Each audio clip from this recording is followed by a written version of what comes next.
نئے army chief کی تعیناتی کے اوپر ہم بات کر رہے ہیں اور سینسٹیو میٹر اس لیے ہے کہ پاکستان کی ہسٹری میں بہت طویل عرصہ مارش اللہوں کے نیچے گزر گیا. ویسے تو آرمی چیف کی اپوائنٹمنٹ کے اوپر اتنی نہ ڈسکشن ہونی چاہیے نہ پروگرام ہونے چاہیے. بڑی حد ہے کہ ہم قریب میں جا کے یہ بتا سکتے ہیں کہ یہ آرمی چیف ریٹائر ہو رہے ہیں, نئے کی تعیناتی آ رہی ہے اور یہ پرابیبل کینڈیڈیٹس ہیں. جب اناؤنس ہو جائے تو بتا دیں. لیکن پاکستان کی سیاسی تاریخ میں آرمی چیف کا رول جو ہے اس کو آپ سیاسی معاملات سے علیحدہ کر کے شاید کوئی ریئر ہی کوئی نیا ہوگا جس سے علیحدہ کر کے ہم دیکھیں.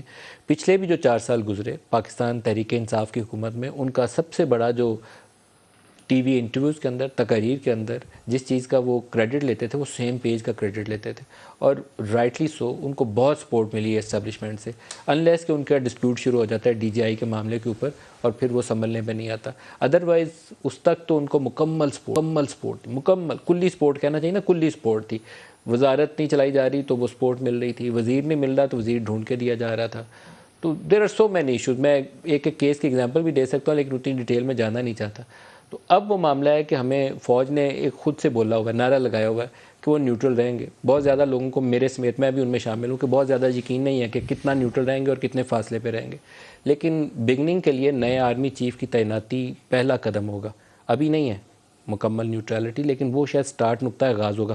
ان کے اوپر کوئی بوجھ نہیں ہوگا اور وہ کوئی بوجھ ان کو اٹھانے کی مجبوری بھی نہیں ہوگی کہ پی ڈی ایم کا بوجھ اٹھانا ہے یا عمران کا بوجھ اٹھانا ہے. پروفیشنل سولجر کے طور پر آرمی کی کمان وہ سنبھال کے آگے چل سکتے ہیں, سیاسی معاملات سے خود کو ڈسٹینس رکھے ہوئے. ایڈ اینڈ سول پاور ایک رول ہے ان کا, جہاں مدد پڑتی ہے حکومت ان سے مدد لے سکتی ہے. ایون آرمی بعض معاملات میں اس وقت ریاست کے لیے بہت ہی کلیدی کردار ادا کرتی ہے اکنامک میٹرز میں. جب ہمارے فرینڈلی کنٹریز کا ایشو آتا ہے, چائنا سے, سعودی عرب سے, یو اے ای سے, قطر سے, انٹرسٹنگلی بشمول امریکہ, وہ ہماری سویلین گورنمنٹ سے زیادہ جی ایچ کیو سے ڈیل کرنا زیادہ پسند کرتے ہیں. اور یہ جو بیل آؤٹ پیکیجز ہیں یہ بھی وہ جی ایچ کیو کو دینا زیادہ پسند کرتے ہیں ایز کمپیئر ٹو کسی پولیٹیکل گورنمنٹ کو oblige کرنے کے. تو وہاں آرمی چیف کا بہت ہی کلیدی رول ہے, پاکستان کی مدد والا رول ہے.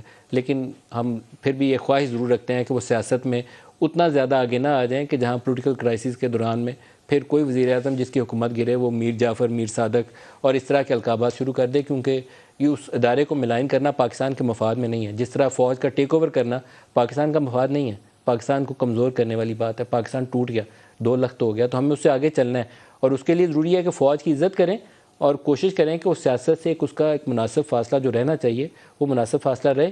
اور جو پولیٹیکل لوگ ہیں وہ اپنے بلبوتے پر الیکشن جیت کے آنے کی عادت ڈالیں. وہ ادھر نہ دیکھیں رات کو جا کے میٹنگ کر کے کہ صبح میری حکومت کیسے بنے گی, یا یہ جو حکومت ہے اس کو گرا کے میری حکومت کیسے آنی ہے. اس سے آگے سیاستدان بھی چلیں گے تو پھر پاکستان آگے چلے گا.